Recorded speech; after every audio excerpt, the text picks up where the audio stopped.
Welcome to the Serendipitous Rebel podcast. I'm Wendy. And I'm Krystal. We're business coaches and retreat hosts for bold, purpose-driven women who are ready to build businesses that actually fit their lives. This podcast is for the authentic, rebellious entrepreneur who's done playing by everyone else's rules.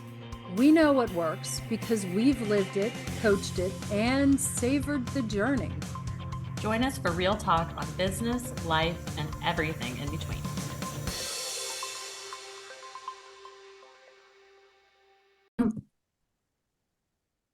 Hey everyone, welcome back to this week's episode of the Serendipitous Rebel podcast. My name is Krystal and I'm here with Wendy. And this week we are on board Virgin Voyages, sailing to the Dominican Republic for our mastermind retreat. And we thought this would be an excellent time for those that are new to the podcast, or if you're just now finding us, to do a little refresher of who are Wendy and Krystal and who are the Serendipitous Rebels, and who are these crazy ladies coming through our car speakers or our AirPods or however it is that you're consuming your content today. And also for those of you who've been in our world for, my gosh, a number of years now, how are we evolving and what changes are in our world or whatever. So I'm a little nervous, but a little excited about this episode. Yeah, so Wendy's right. So we started Serendipitous Rebel and we started this podcast because we were two entrepreneurs just figuring shit out. And we were really focusing on helping women pivot into what they wanted and how do you combine purpose and profit without burning out, and how do you focus a business around those things. And what we have found, mostly working with our audience and letting the business evolve as our audience and our clients evolve, is really into what does a business owner need at this stage in their business, the messy middle of business, if you will, and what do you need? Do you need a ton of coaching? Well, sometimes, and we do still do private coaching at Serendipitous Rebel, but you really need that whole SAVOUR foundation into your business. And we have found the best way to deliver that in all of our years of doing this has been through our SAVOUR Mastermind retreats. And for anyone new here, what SAVOUR stands for is stepping out of your comfort zone, aligning with passions and purpose, venturing under your own power, open to community and connection, unwind with self-care, and ritualize gratitude and celebration, which I got to tell you, being on this ship, that is what we're doing. With champagne and a hot tub later on. Yes. Exactly. And glorious weather and awesome community. So and we do, in between our retreats, which we are currently running twice a year. Yay. In between, we definitely teach and preach what we practice.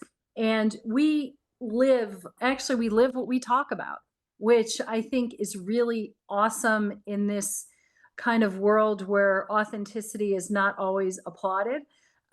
We definitely cheer each other on in that regard, but we teach what we practice through our podcast, through our not always consistent Substack posts.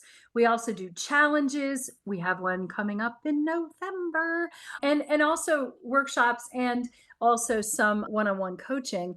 And everything is focused on alignment, agency, reinvention, and really figuring out how the messy middle works, how to work through the messy middle that's best for you. And happily, this isn't about, for us, I don't think, chasing what it would typically see as a typical success.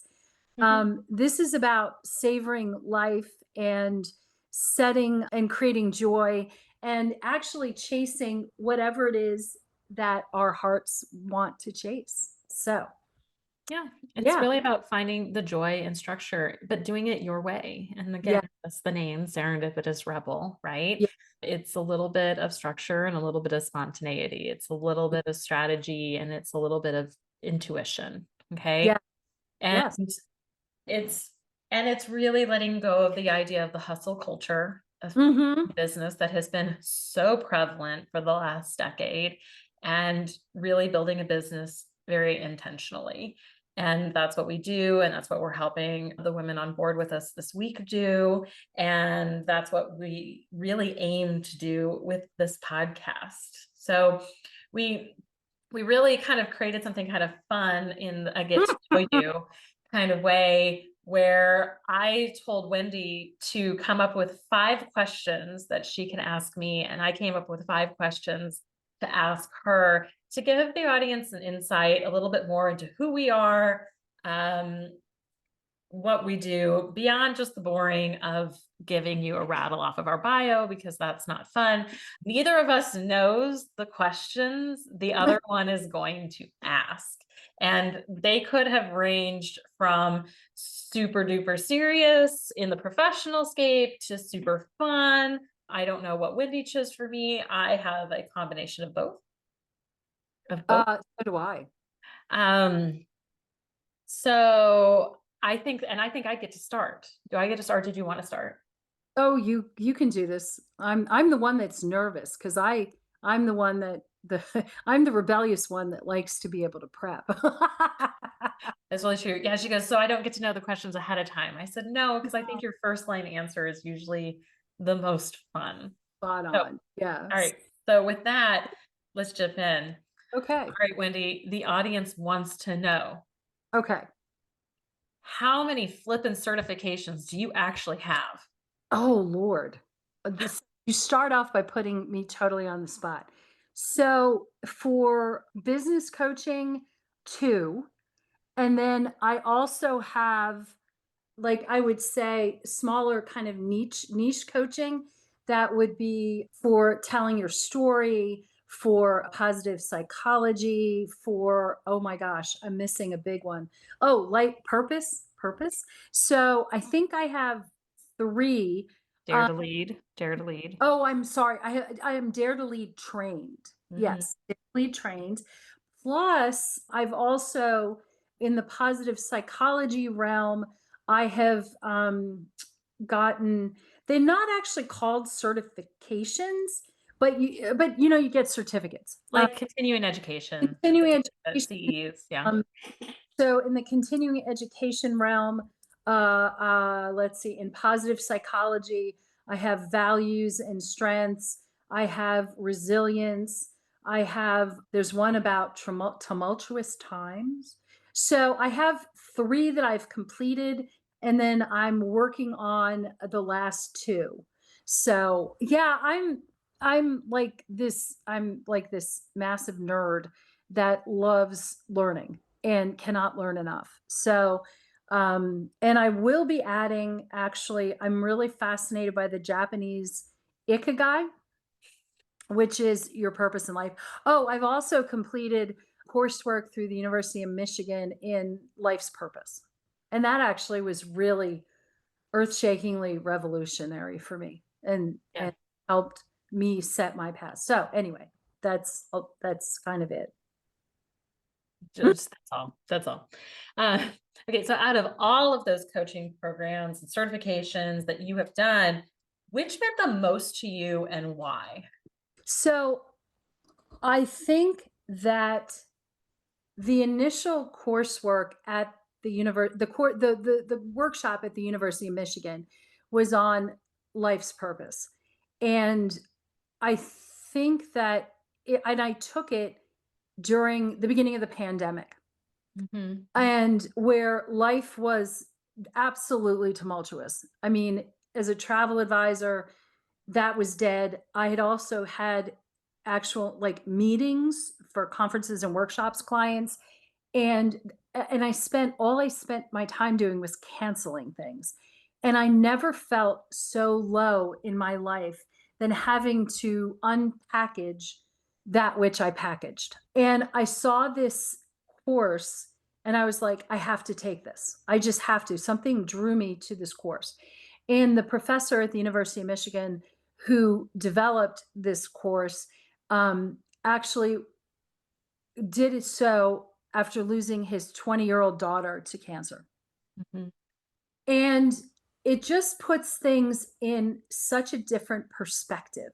Mhm. And it just hit me that, well, and it hit me in a way that said, I'm healthy, I'm here, all of, that sort of thing.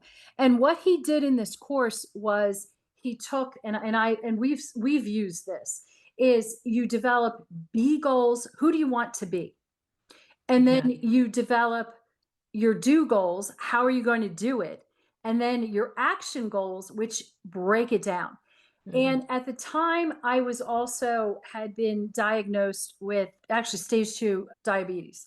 And I was trying to grapple with that in my life. Mhm. And I realized through this course and through the work I had to do that what my B goals were. And the big one is that I wanted to be there for my loved ones. So, how do I do that? Well, there's a number of ways I could do that. And, one of them was okay, you need to exercise. You need to work on what you eat, but you need to exercise. And at the time, that was when I had started actually, that is when I had really laid into it was actually before Pilates and before rowing because they hadn't opened yet. It was daily walks with the dog, which created an amazing habit.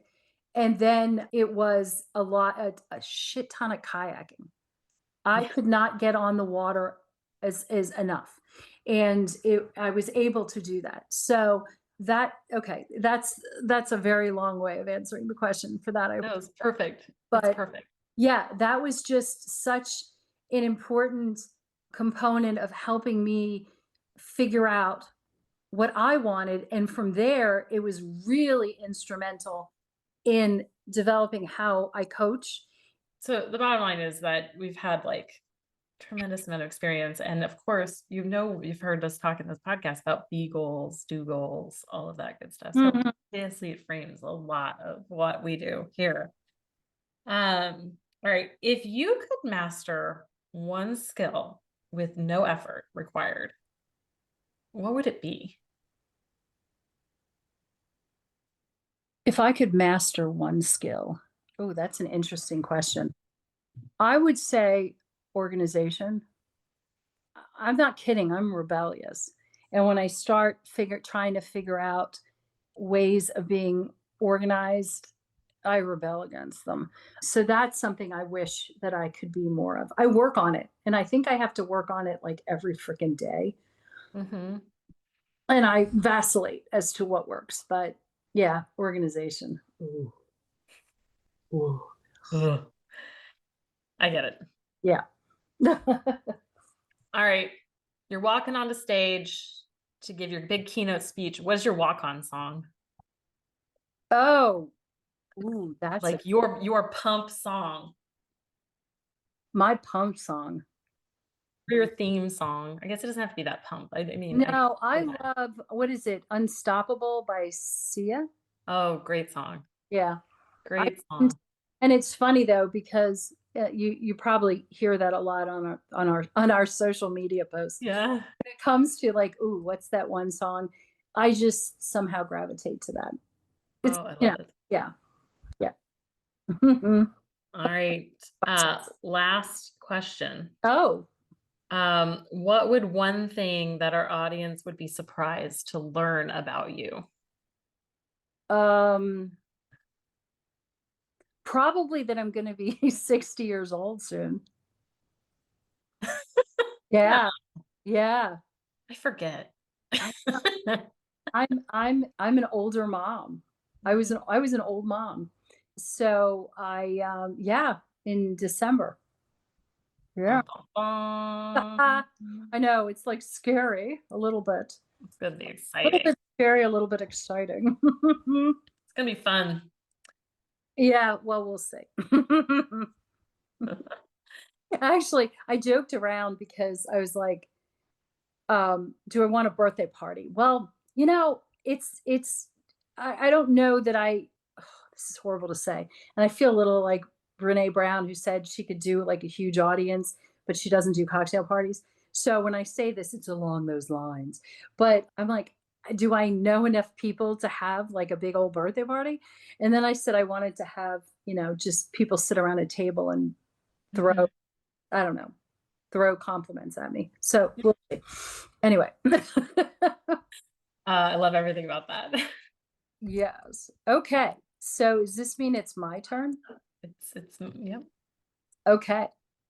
All right. So, number one, what's one business myth you'd love to burn to the ground? Oh. Hmm. That you have to be on social media. Oh, I love it. Yeah. That you have to be on social media. And I have this conversation with so many people who are killing themselves in marketing Yeah. to try to show up on social media in all the ways Yeah. because they're vanity metrics to social media, and it's a dopamine hit. And look, we're on social media. I like it, but I also know a lot of really successful business owners that do Right. no So, social media, yeah. and they are online business owners, they are coaches, Yeah. and they are killing it using a lot more alternative methods or networking or working within their professional groups Yeah. and spaces, Yeah. speaking, other things. Like there's more than one way to skin a cat. Yeah. So I think that actually might make a really interesting podcast episode. probably we'll Yeah. table that later. Okay, next time. Okay, so next, what's your favorite part of helping women in their season of reinvention? Mm. I think the serendipity of it.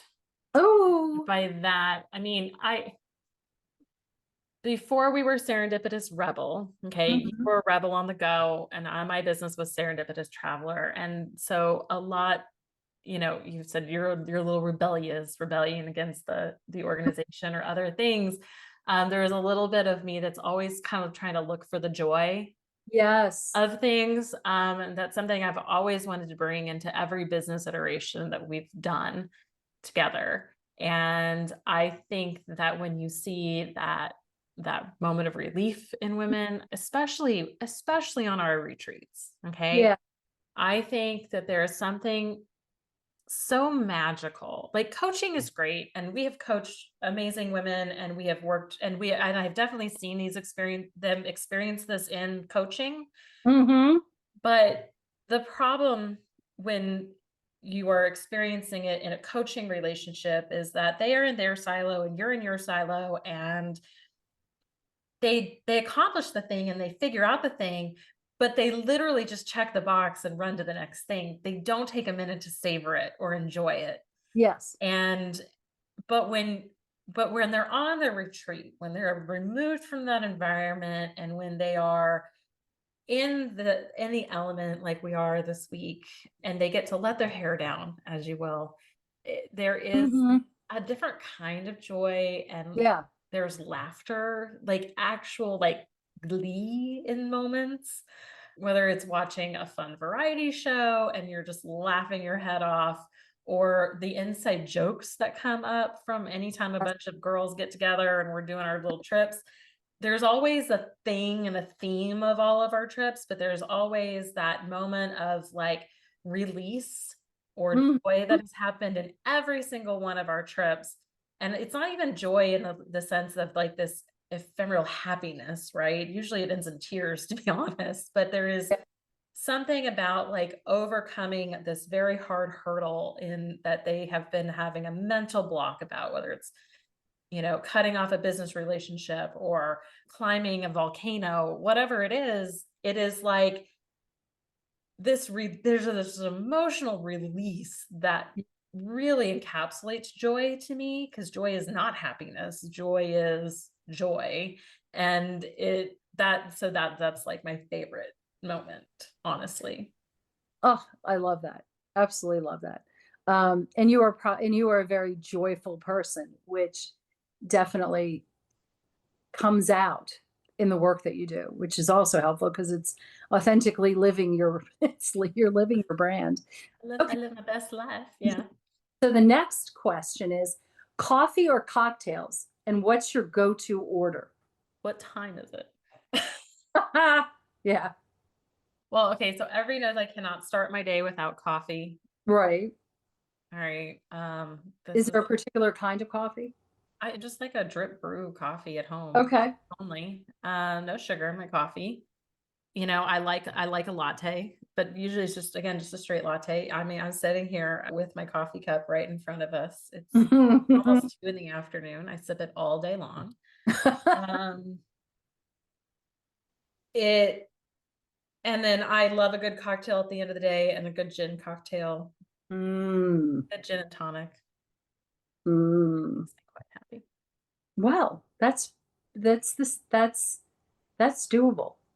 Yeah. Yeah. Wow. Okay. So next, what's one risk you're glad you took? Oh, personal or professional? Well, that's for you to decide. I'm gonna give you both because it's Okay. hard. Actually, both popped in my head at the same time. Okay, so professionally, biggest risk I took was going into business for myself the very first time. I love Mhm. it was a terrible idea.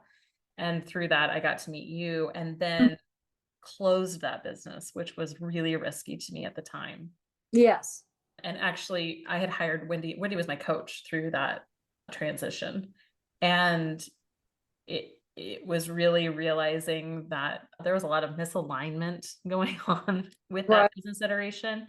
I'm just talking about my travel business specifically, but also the membership that we had opened and closing businesses that do not serve me and serve the life that I want to lead, though they were making money or had potentials to make a lot more money.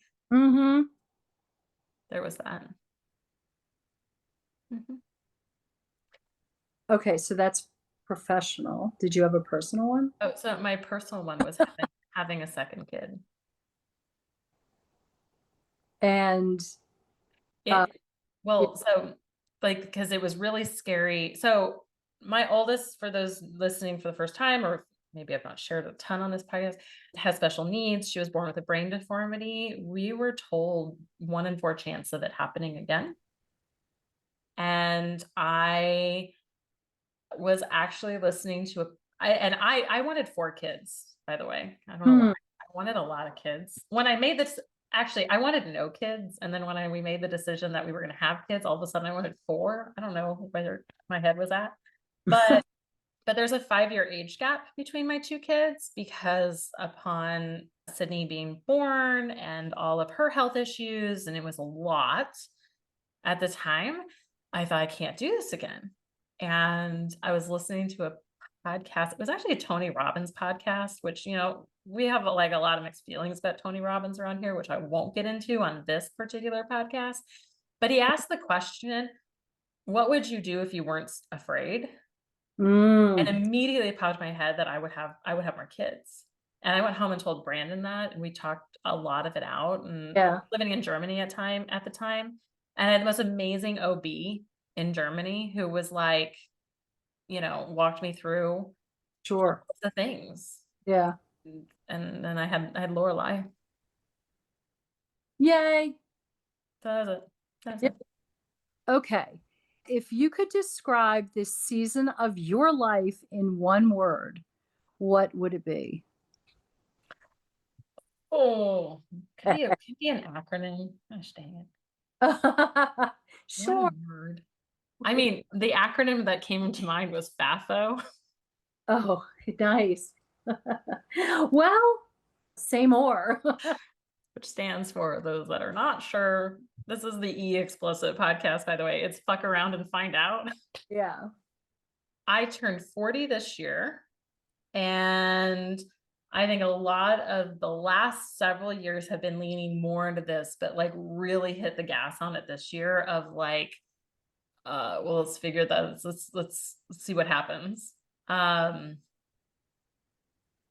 And then for the joy of it, like, Mm, and not to like what anybody else was expecting of me at the time or wanted from me at the time. mhm, What was going to be like really best for myself and my family, mhm. even if it was non-conventional. Well, isn't that the perfect way to live? Yeah, Yeah. savor, if you will. Yes, exactly. Okay, well, so hopefully that paints a bit of a different or a deeper picture of who we are as human beings, which I think is a really good thing. Yeah. Yeah. Yeah. And this was a lot more fun than just reading off of our. So we could send you, actually, if you want to know much more about us, just go read our bios on our webpage. Yeah, the bio on the website tells you everything you need to know, Yeah, but yeah, I mean, and it's fun, but it's a pretty, yeah. It's not, watered down version of yeah, FAFO. yeah. Oh boy. So it's time to go back to getting ready for our cruise. Oh my gosh, dinner, dinner. All right, guys. Well, until next time, we're going to continue to eat on this cruise because that's really also my life's purpose is to eat all of the great things, Yes. and get back to our Hey, participants and more yeah. strategy and more fun. But until next time, we will see you soon. Yeah. Bye. Bye. Bye.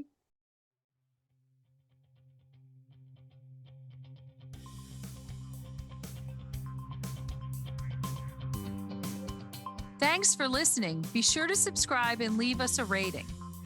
Only if you liked it. Otherwise, just keep it to yourself. You can learn more about our upcoming masterminding opportunities on our website at serendipitousrebel.com. And if you have topics you'd like to hear about, be sure to submit them on our website or DM us on social media. Hey, see you next week.